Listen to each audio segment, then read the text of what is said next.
सल्लल्लाहु अलैहि या रसूल अल्लाह वसल्लम अलैका या हबीब अल्लाह। हाजी गुलाम मैसर चो आ संगत जी वो तो ताके बुधाया सुभान अल्लाह। उन फकीर के कहे के वडेरे मानू पैसा देना हां पो वरी उन को वापस मोटाए वतई चए पियो त अज दे खसन सुभाणे तन जी पचर छडे दे अज दे खसन सुभाणे तन जी पचर छडे दे जो दई वठे न वापस वञ उन सखीअ वॾे दे अज दई खसन सुभाणे तन जी पचर छडे दे अज दई खसन सुभाणे तन जी पचर छडे दे जो दई वठे न वापस वञ उन सखीअ वॾे दे अज दई खसन सुभाणे सखणन के हण न सैनू हे पुण उनय जा पेनू सखणन के हण न सैनू हे पुण उनय जा पेनू तकलीफ़ में तकिन था सब यार जे तडे दे अज दई गज़न सुभाणे तन जी पचर छडे दे अज दई गज़न सुभाणे तन जी पचर छडे दे जो दई वठे न वापस वञ उन सखीअ वॾे दे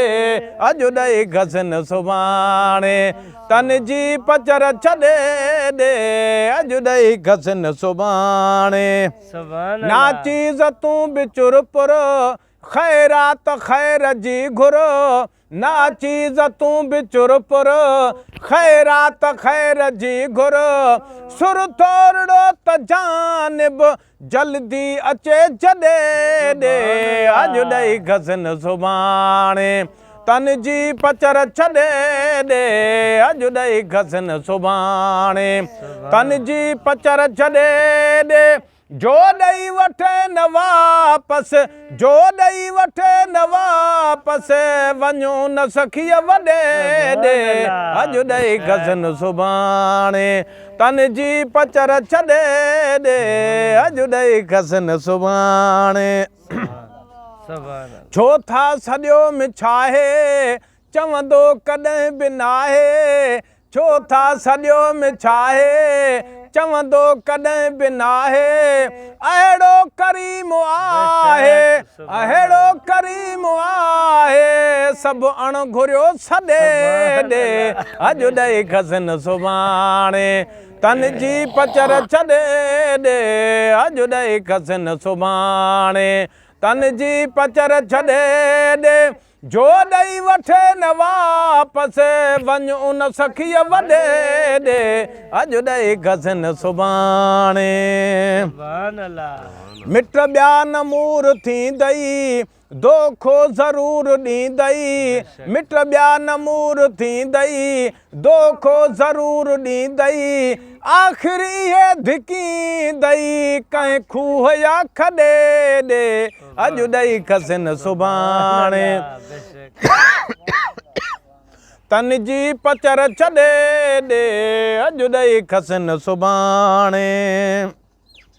आहे जान जे सिताईं वञबो न ते सिताईं आहे जान जे सिताईं वञबो न ते सिताईं लुचया लखपतीअ जे ओ ताक या अॾे दे अज दई गज़न सुभाणे तन जी पचर छडे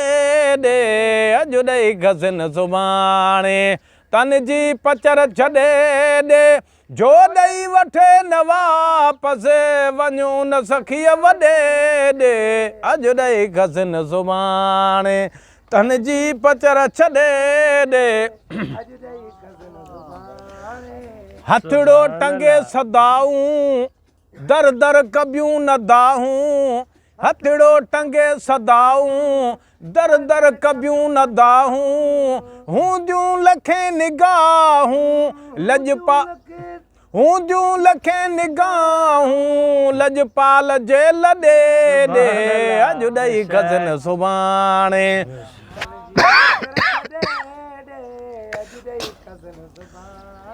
वेही रहियो वठी दर गुलामे नबी महेसर वेही रहियो वठी दर गुलामे नबी महेसर गंज मूं सभिनि जा भाङा गंजवाल थो गॾे ॾे अॼु ॾेई घसनि सुभाणे तन जी पचर छॾे ॾे अॼु ॾेई घसनि सुभाणे